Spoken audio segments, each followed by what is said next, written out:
안녕하세요. 2025년 6월 25일. 네, 기분 좋은 수요일 아침입니다.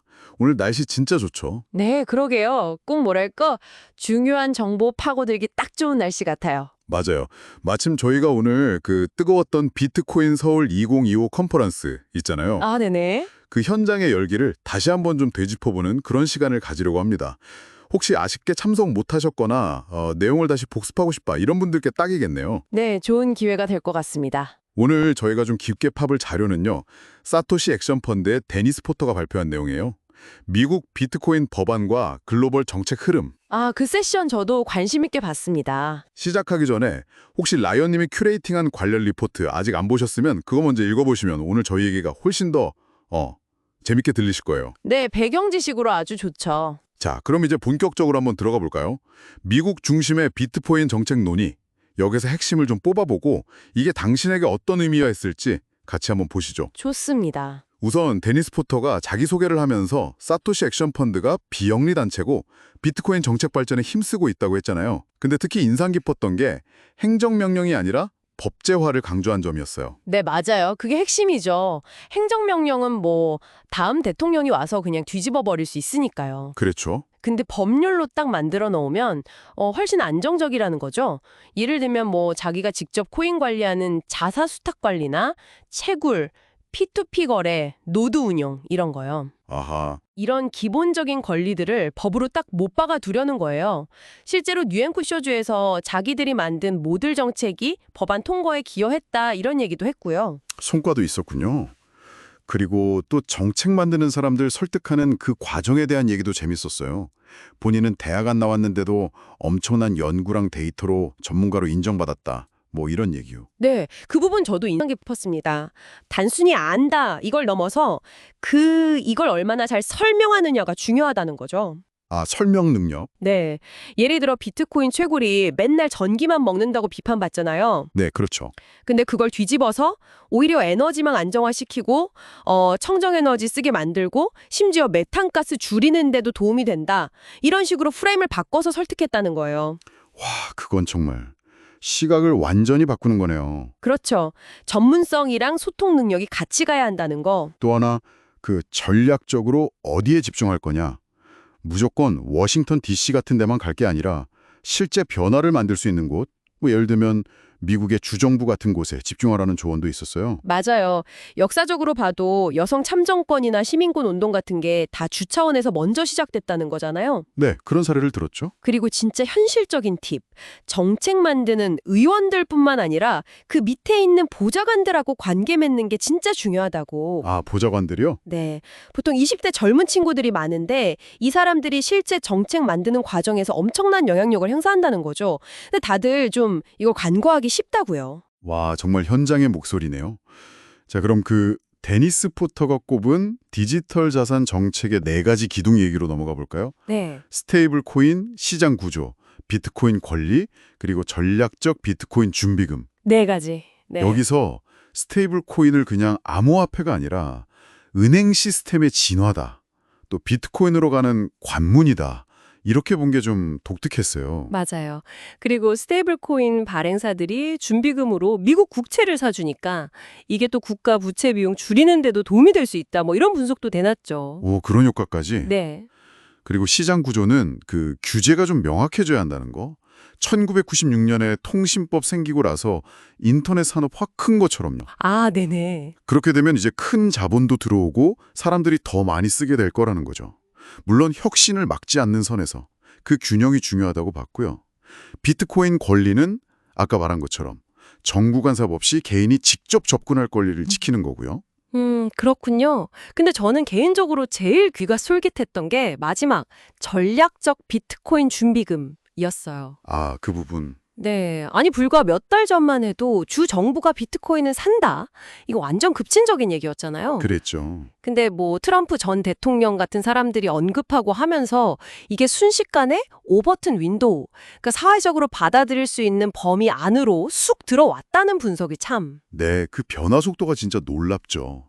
이게 또 설득력이 있는 게 특히 주정부나 개인처럼 돈을 막 찍어낼 수 없는 주체들한테는 비트코인이 인플레이션 해지 수단으로 되게 중요할 수 있다는 거예요. 아, 인플레이션 했지요? 예, 달러 가치가 2018년 이후로 한 25% 떨어졌는데 만약에 자산의 딱 3%만 비트코인에 넣어놨어도 그 손실을 다 막을 수 있었다는 연구 결과도 제시했거든요. 3%만으로요? 와. 그러니까 이게 단순 투기가 아니라 납세라들 자산 지켜주는 거다. 이렇게 프레임을 바꾸는 거죠. 그렇군요. 근데 또 정치적인 위험 얘기도 했어요. 미국 정치가 워낙 양극화되어 있으니까 비트코인이나 암호화폐가 특정 정치 세력이랑 엮여서 공격받을 수 있다. 이런 우려예요? 맞아요. 뭐 트럼프 쪽이랑 엮이던 아니면 반대로 저쪽 뭐 AOC 같은 반대 세력이랑 엮이던 정치적으로 이용될 수 있다는 거죠. 네, 그럴 수 있겠네요. 그래서 데니스 포터가 강조한 게 정치가 아무리 싫고 피곤해도 정책 과정에는 꼭 참여해야 한다. 왜냐면 정부는 어차피 우리 비트코인에 관심을 가질 수밖에 없으니까. 아, 결국 외면할 수 없다는 거군요. 그렇죠. 우리가 원하는 방향으로 가게 하려면 목소리를 내야 한다는 거.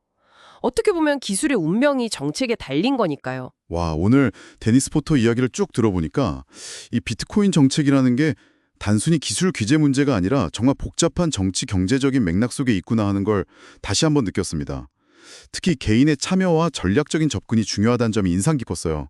어떠셨어요? 저는 그 오버튼 윈도우가 움직이는 그 속도 그리고 그 배경 이게 참 흥미로웠어요. 어떤 아이디어가 사회적으로 받아들여지는 과정에서 정치적인 담론이 얼마나 중요한 역할을 하는지 보여주는 것 같아서요. 앞으로 다른 나라들은 또 어떻게 이걸 받아들일지 그런 걸 비교해보는 것도 중요할 것 같아요. 결국 정책 환경을 이해하는 게 기술 자체만큼이나 중요하구나 다시 한번 깨달았네요. 네. 오늘 저희와 함께 이렇게 깊이 파고들어 주셔서 감사합니다. 다음 시간에도 또 흥미로운 정보 가지고 돌아오겠습니다. Welcome back to the deep dive. Today, we're doing something a bit different. We're looking back at Bitcoin Seoul 2025. Yeah, a really significant event. Absolutely. And we know, a lot of you couldn't make it out to Korea. Maybe schedules didn't line up, or perhaps you're there, but just want a quick, focused refresher on the key stuff. There was so much going on. Exactly. So this deep dive is for you.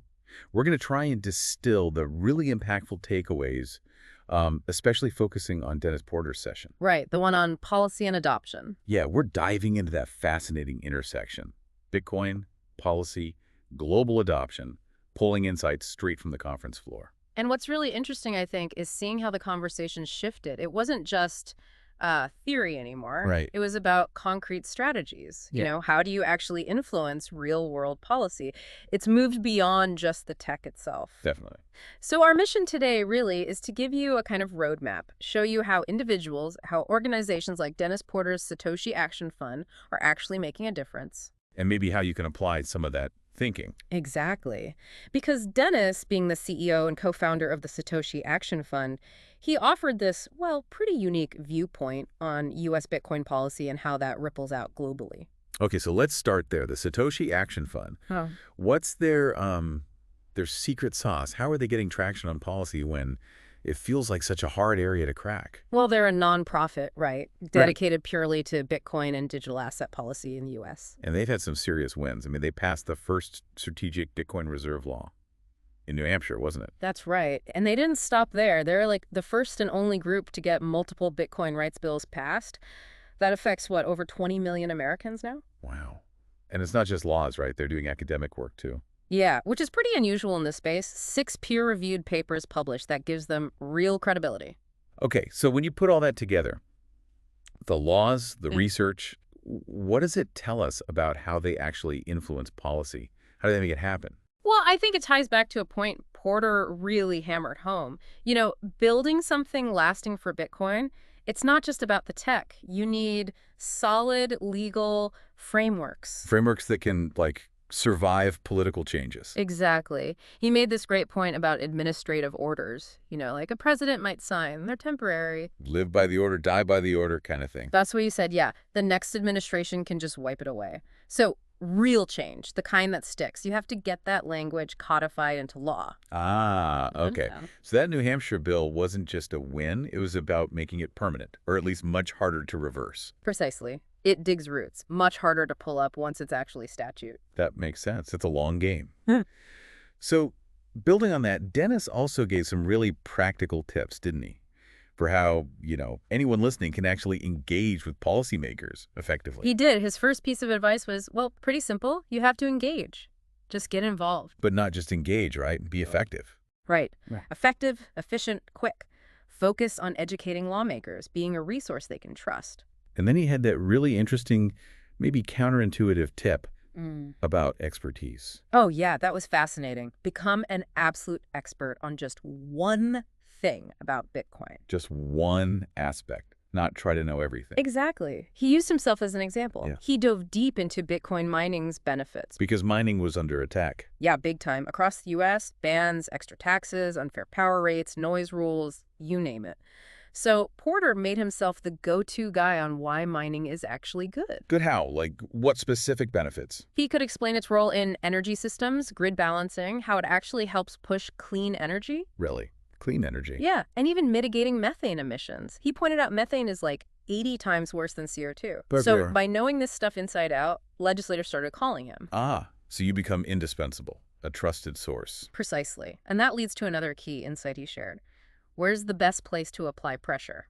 It's not always Washington, D.C. Not the federal level. Often not, especially initially. He talked about the power of state-level action in the U.S.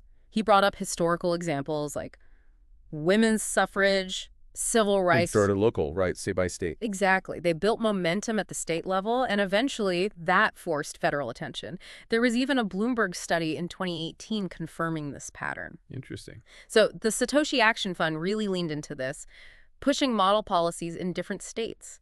And look at the results. 148 Bitcoin bills, 26 states adopting their SBR policies. Wow, 26 states adopting strategic Bitcoin reserve policies. Based almost entirely on their models, yeah. So the question for you listening is, where's your local leverage point? It might not be trying to lobby Congress directly. Maybe it's your state house or even your city council. Could be. Sometimes local impact is the first domino. And Dennis dropped another key secret, didn't he? Something people outside politics might not realize.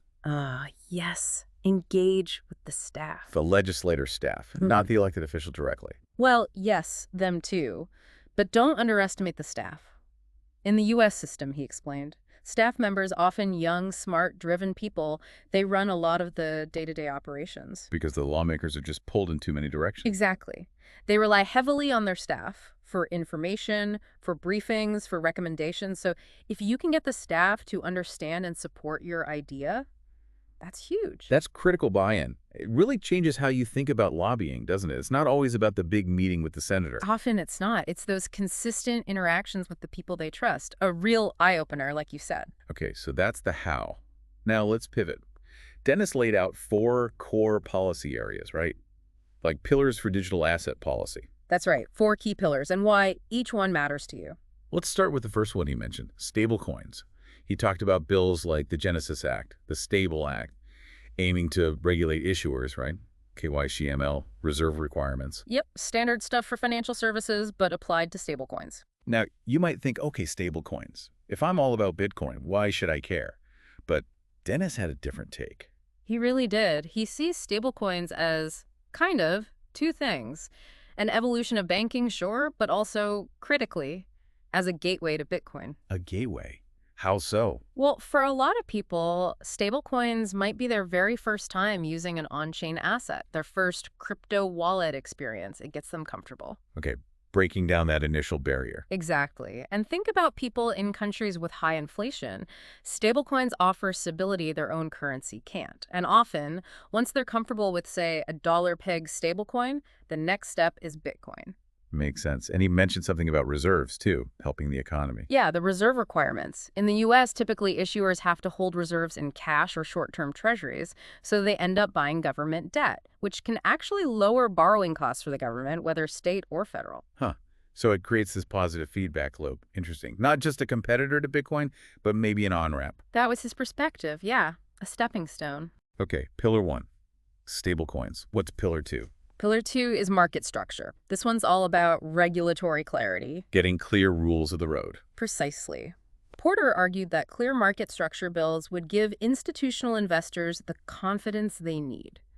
That absolute clarity, he called it. And that would lead to? Massive capital inflow, he believes. Oh. Widespread adoption. He compared it to the 1996 Telecom Act in the U.S. Ah, the one that opened up the internet. Right. Once the rules were clear, even if they weren't perfect, investment just exploded. Builders knew what to expect. Clarity also helps push out the stammers, the fraudsters who thrive in the shadows. So good regulation actually enables innovation and protects users. That's the idea. The balancing act, of course, is making sure the rules aren't so strict they kill the innovation you're trying to foster. Tricky balance. Okay, pillar 3. Pillar 3, Bitcoin rights. This one's fundamental. Rights, like what specifically? Porter was very clear. This isn't about asking for permission to use Bitcoin. It's about stopping the government from interfering with your inherent right to use it. Like free speech. The government doesn't grant it, it just can't take it away. Exactly his analogy. He listed the core components: the right to self-custody, your keys, run a node, mine Bitcoin, and engage in peer-to-peer transactions. And if you lose any of those? Then Bitcoin's core value proposition being decentralized, outside traditional control, it basically collapses. We'd be back to a permission system. Got it. So those rights are non-negotiable for Bitcoin to be Bitcoin. Okay, and the fourth pillar. This one sounded like it shifted fast. Yeah, the fourth, Strategic Bitcoin Reserve, SBR, holding Bitcoin in state or national reserves. Which used to sound kind of nuts. Really? Porter himself said it was considered crazy initially. States buying Bitcoin for pensions, unthinkable just a few years ago. But things changed. He mentioned the Overton window. Exactly. That window of what's considered acceptable policy. He credited figures like Trump, RFK Jr., Senator Loomis. Their advocacy basically pushed SBR from crazy into reasonable territory, making it a discussable policy idea. That's amazing how quickly that perception shifted. It really is. And he stressed why SBR is particularly important at the state level in the U.S. Why states specifically? Because unlike the feds, states can't print money to fight inflation. He pointed out the dollar lost 25% of its purchasing power just since 2018. Wow. And their research, the Satoshi Action Fund's peer-reviewed work, found that if states had held just 3% of their reserves in Bitcoin over that period, it could have offset 100% of that purchasing power loss. Get out. Seriously, just 3%. Just 3%. So it's not just wild speculation. He framed it as fiscal responsibility, protecting taxpayer funds. That completely flips the script. It's a tool for stability, especially if you can't print money. Precisely. Imagine if your state pension had done that. Yeah, no kidding. Okay, so those are the 4 pillars. But it's not all positive, right? He talked about challenges, regulations elsewhere, like MiCA in Europe. Briefly, yeah. He touched on MiCA, markets in crypto assets, acknowledged it brought regulation, but maybe some argue it was rushed, maybe missed the mark a bit, potentially driving innovation elsewhere. And closer to home, political headwinds in the U.S. Definitely. He highlighted the backlash from some prominent Democrats. Senator Warren, AOC, expressing very negative views, often lumping Bitcoin in with all of crypto. Calling them crypto bros and stuff. Yeah, and not really distinguishing Bitcoin's unique properties. Porter worried that kind of rhetoric from popular figures can, as he put it, rewire people's brains to associate Bitcoin with things or people they dislike, even if the core tech is sound. Even while acknowledging there are legitimate problems like fraud in the wider crypto space that need addressing. Right, but the danger is throwing the baby out with the bathwater. So what was his final call to action given these challenges? It was pretty stark, actually. Even if you hype politics, engage. You have to get involved. Because the government is interested in you and your Bitcoin, whether you like it or not. Doing nothing, he warned, might leave you with only bad choices down the road. Yeah. Give up your Bitcoin, go underground, leave the country. Wow. So participation isn't optional if you want a good outcome. That was his message. Yeah. Which really makes you think, doesn't it? What's our responsibility here? Yeah. Do we help shape policy or just let it happen to us? Yeah. For me, thinking back on the session through this deep dive, what really sticks out is that feeling of empowerment, actually. Understanding these policy levers isn't just for the experts in D.C. It feels like something all of us who care about Bitcoin's future can and maybe should understand and participate in. His whole talk drove home that the tech is amazing, revolutionary even, but its future path really depends on this thoughtful, strategic policy work. I agree. And that idea that local action can snowball, that's powerful too. It doesn't feel quite so daunting. Absolutely. And what resonated with me was that unstoppable train analogy he used for Bitcoin. But even an unstoppable train needs tracks, right? And policy choices are like laying those tracks. They can guide it, speed it up, or, potentially derail it if we're not careful. That Overton window concept, seeing how ideas move from crazy to policy through sheer momentum and advocacy, that's huge. It really is. So maybe the provocative thought to leave everyone with is this. Bitcoin's making history, no doubt. But how will you play a part in making sure your country's policies help guide that history wisely towards a future that really leverages Bitcoin effectively and sustainably? What's your contribution going to be?